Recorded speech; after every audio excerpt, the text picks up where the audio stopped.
see if I can fix that a little bit. A little bit? No? Not at all? Can we fix the light? There we go. That'll work. There we go. Greetings. Hi. Hello. So, just like it's titled, Witchcraft is a way of life. What do I mean by this? So, what winds up happening is when you start to practice and mundane things get in the way, especially if, sadly, I cannot believe I'm about to call myself this, technically a content creator, it gets a little bit hectic because you're constantly seeing people post witchy things, and it gets in your head that you don't feel like you're a witch because you're not constantly casting spells. Well, guess what? It's because you don't have to. Witchcraft becomes a way of life. Sorry, the lighting right now is driving me crazy. There we go. Sorry. Okay, so witchcraft is a way of life, which means, yes, within the first 2 years, 2 to 3 years really, 3 to 4, depends on how long the first initial spark lasts, you're going to want to consume every amount of material known to man that you possibly can. For one, take your time, enjoy the ride when it gets there. But just like the moon, just like the earth, it goes through seasons, although we're fucking that up really great. We also will go through different seasons. Now, a lot of witches that I follow on other parts of social media, multiple different types of practitioners, even in their personal practice, they won't do like multiple spells a day. When it comes to customer working, they'll only do like 2 a day. With me, depending on the types of spells, I'll only do 1 or 2 a day. Um, that's also just because like I'm not going to do a cord cutting and a respark the spark spell in the same day. That's conflicting energies, just how I practice. Now, what do we mean by this? And to kind of deep dive witchcraft, a way of life, it literally starts to be ingrained in every aspect of your life. Do simple things, mundane things, brushing your teeth. You're taking care of your body for one. Taking a shower, washing your hair. If you have to, you can also dedicate doing those things to the energies that you're working with.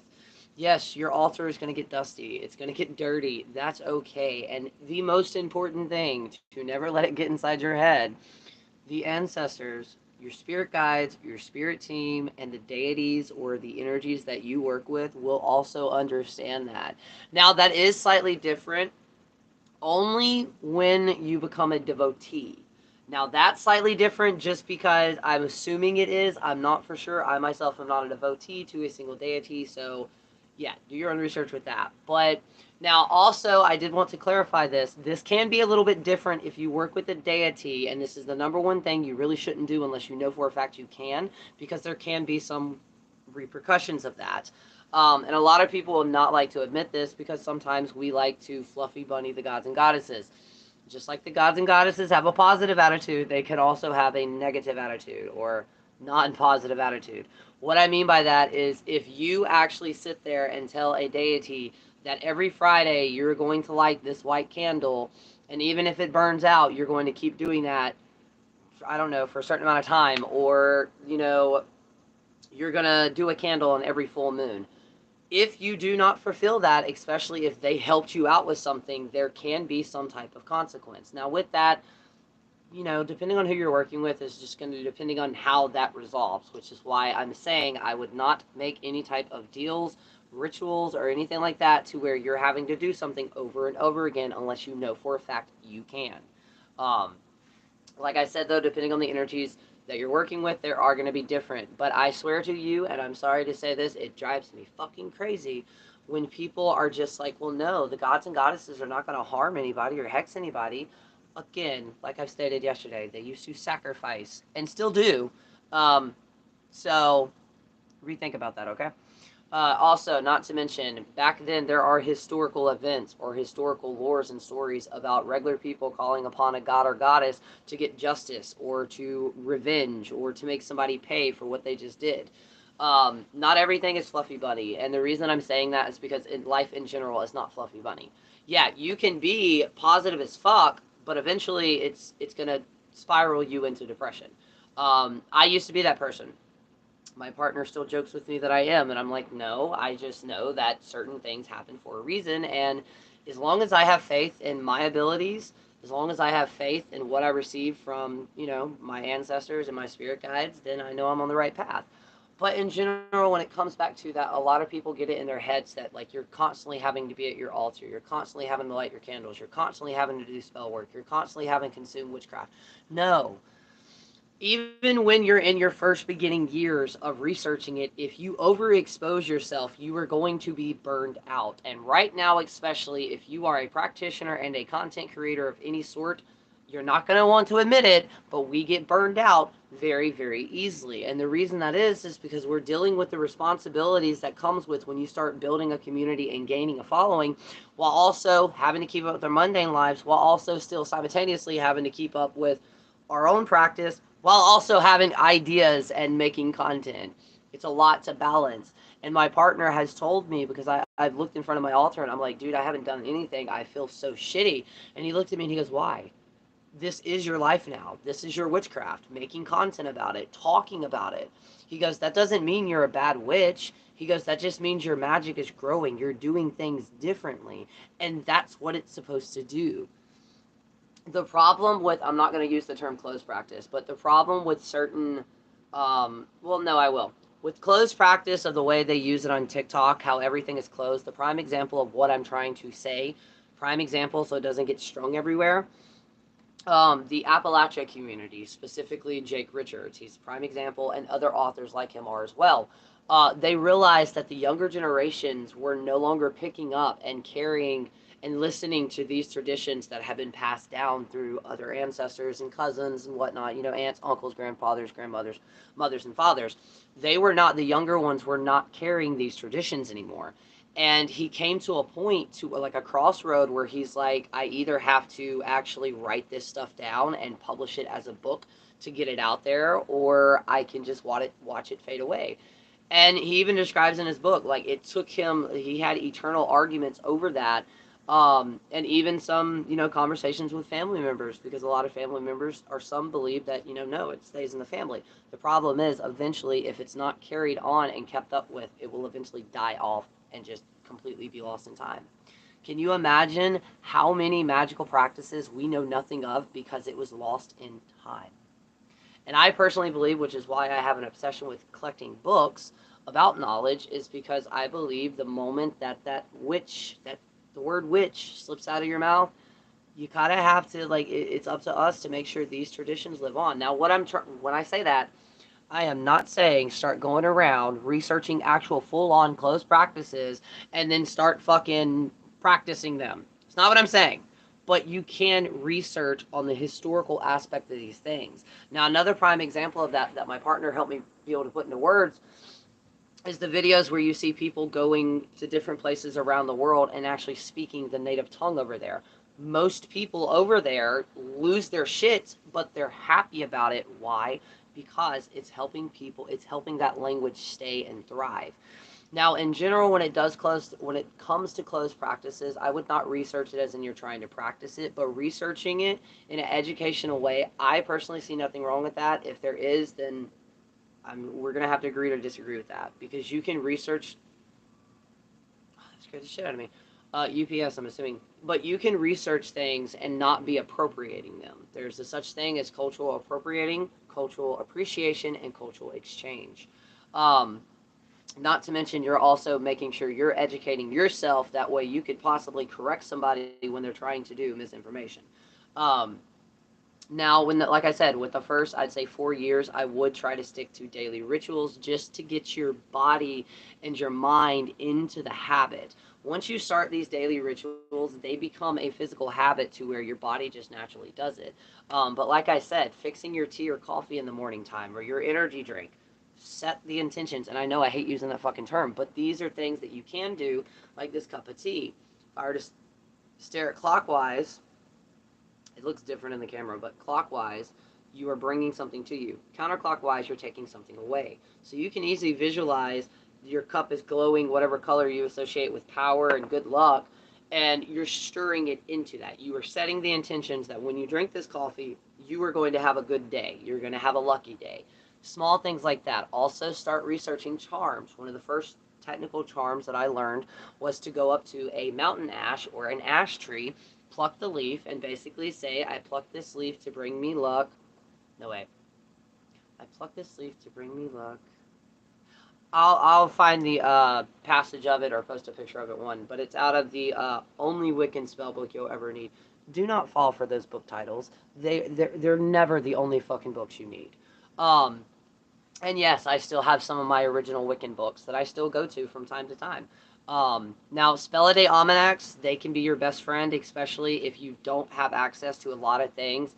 That entire book literally has an entire one in a day. On top of that, if you do not have the access to be able to get those books like that, Llewellyn's website, they actually have a section that is Spell a Day. You can get email updates, you can also get Twitter updates or Facebook updates of when they release every single day a Spell a Day. They also have a search bar there to where you can search through the Spell a Day Almanacs. Um, I love it. Like I said, there are multiple ones that I still use. The book that I have, I think it was 2008 or 2011, it has sticky notes all throughout it. When you get a magical book, read it once, put it down. Next time you get a chance, reread it. You are going to learn new things. Trust me on that. I've reread so many books that I have. Um, if you do have local friends who are also practitioners, try to get like a book swap going on or even a book club. And if you cannot in a physical location, try online. Get a couple of your witchy friends online and come together every day or one, however, and form an online book club. There are multiple different types of magical discords, although, like I say, with all everything, make sure you can read the room, make sure you read the energy. There are some communities out there that are labeled safe when in reality that is exactly the opposite of that. Speaking of that, we do have a safe Discord. Yes, I'm plugging myself. It's Lotus Hollow. You can find it with the link tree that's listed in the. Are we done, Mouth? Are we done for today? Okay. It'll be listed below in the video description. Just click it. Now it is 18 plus. We do have a section for 16 and 17, but it's one small section. Other than that, it's 18 plus because, well, we're all adults here, and there are adult things that will be talked about in the Discord.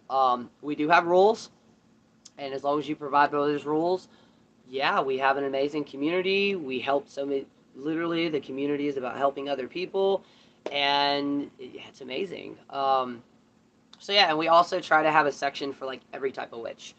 We do not use the term baby witch. But anyways, more ways that you can put your magic into everyday items. If you wear cologne or perfume, enchant it. Very simple. It can be very simple. It can be very complex, depending on the type of witch you are. Do runes on it. Do sigils on it. You can enhance almost everything that you wear with you, whether it's jewelry, whether it's the clothes. If you want to do color magic and color correspondence, the colors of the day versus what you're trying to do. So many things that you can do. Now, with that, though, a number one thing that a lot of people love to do is protection, protection, protection. Too much protection can be a bad thing. Prime example. I go and I put a protection spell on my car. Technically, it'd be my partner's car because I don't drive.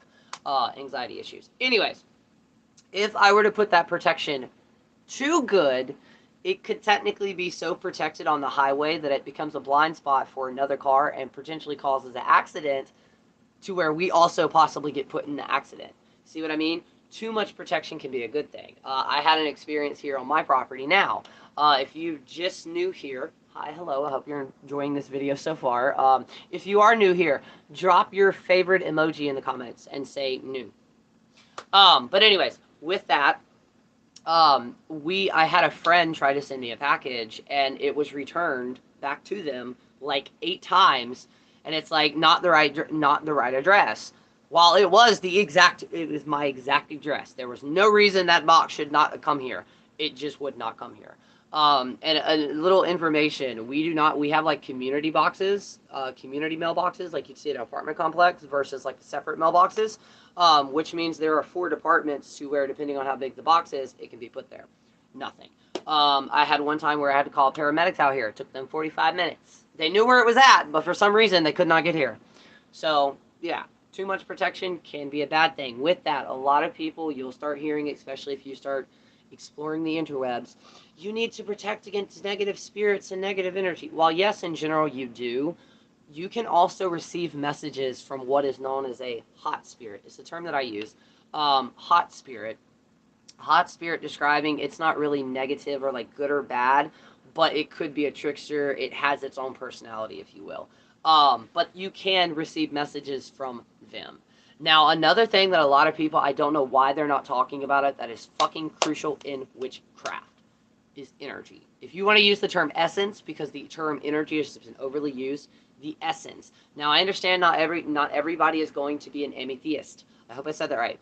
An amethyst basically meaning that you believe, just like I do, that everything, natural, non-natural, man-made, non-man-made, has some type of essence to it, as almost in a way, not necessarily consciousness, depending on the object, but it does have an essence that you can connect to. Once you can connect to that, oh, the your possibilities.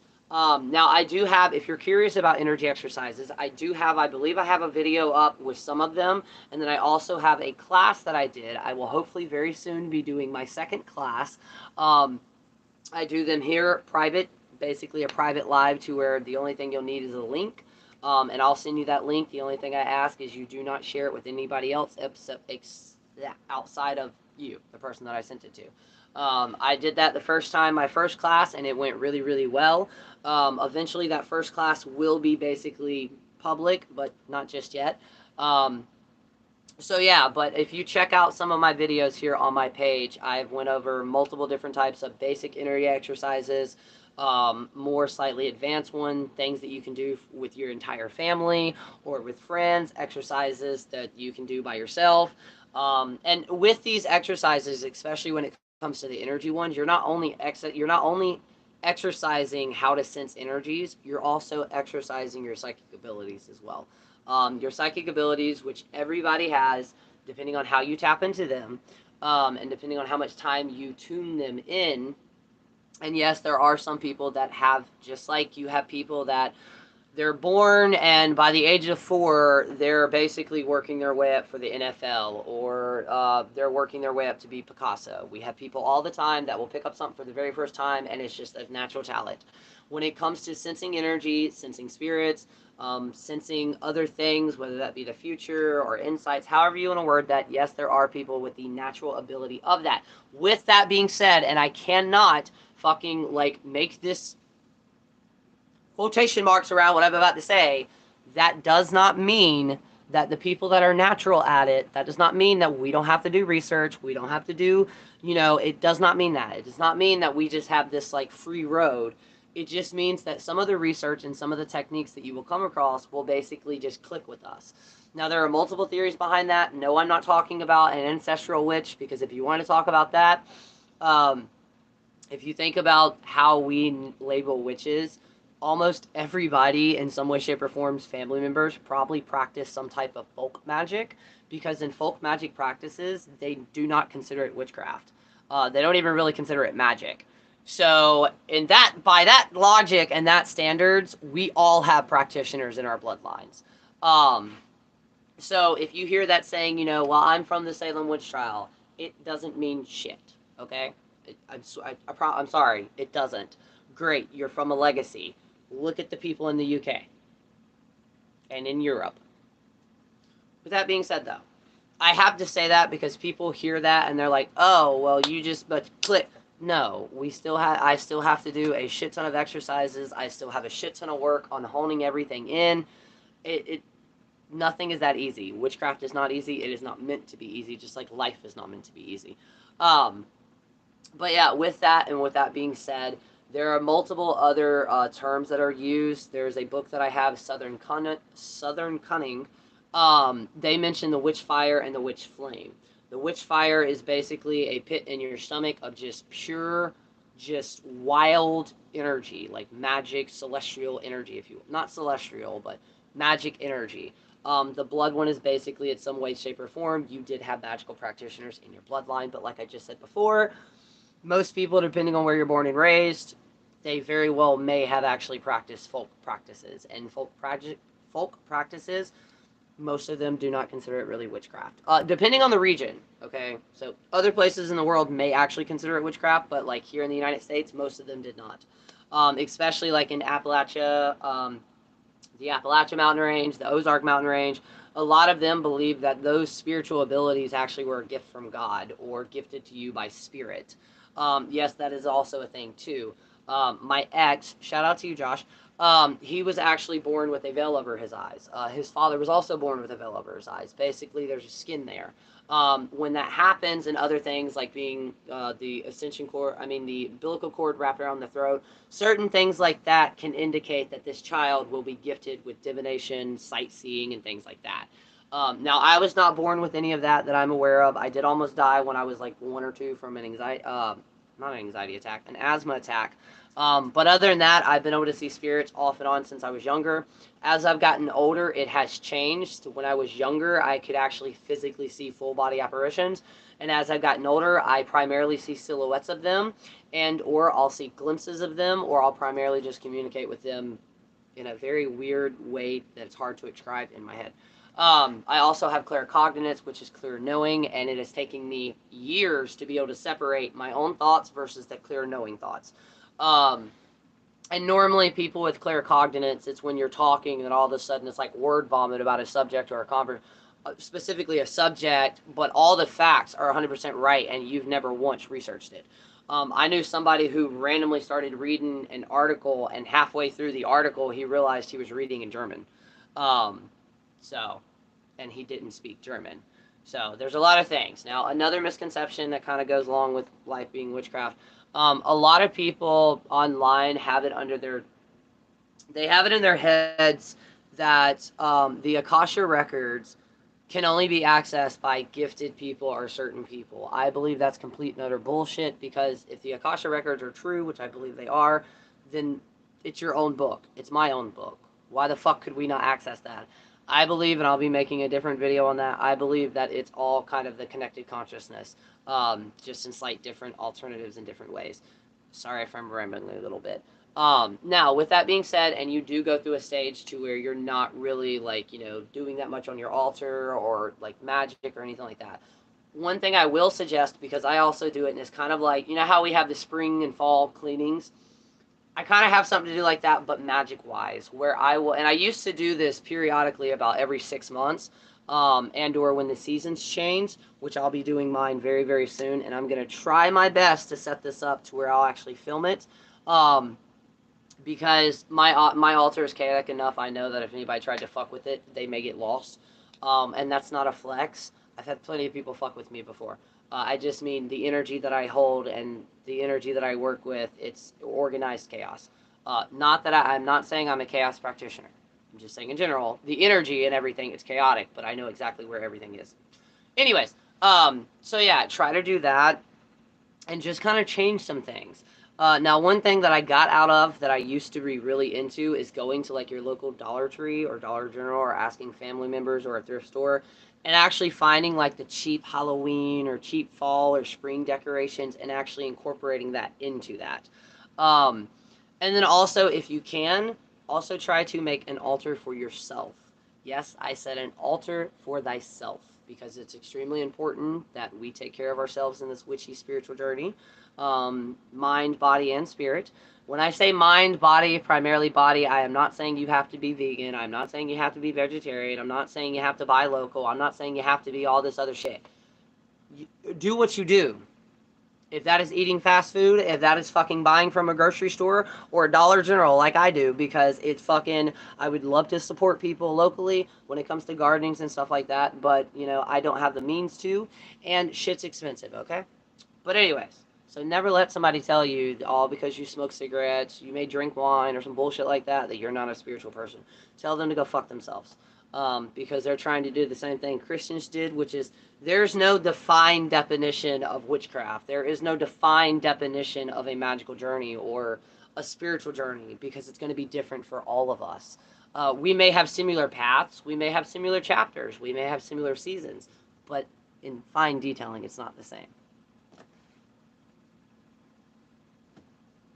Sorry about that. I was like, wait, I heard thunder again, and I was like, wait, is that a truck or is that thunder? It's actually thunder this time, which is cool too. So yeah, now what I'm thinking about is also kind of remaking up some of my books. I mean, the videos that I've already done, like the magic water, magic dirt, and stuff like that. That'll be coming periodically. You should see this tomorrow around 3 o'clock, which would be the 17th, I believe. Yes, the 17th. You should see this around the 17th. Um, So yeah, but in general, like you don't have to like. I know I'm kind of repeating myself because I'm trying to also break the words apart because I struggle with this. I used to a lot. Um, like to the point where if something went wrong in the house, I thought I was being punished because I wasn't doing enough. But I also have to identify that I do have bipolar manic depression and complex PTSD with a lot of other things. Those do affect me. I'm not going to do a spell if I can barely fucking get out of bed. You know what I mean? So it's okay for us to like kind of slumber a little bit. You yourself, again, it's not just a practice, it's a way of life. It is a lifestyle. And in that lifestyle, it's going to be different for everybody. Trust me, I do not have, in most of my videos, I look like some normal simp or some simp. I don't even know what the term simp is. I should not use that term. I like a normal dude.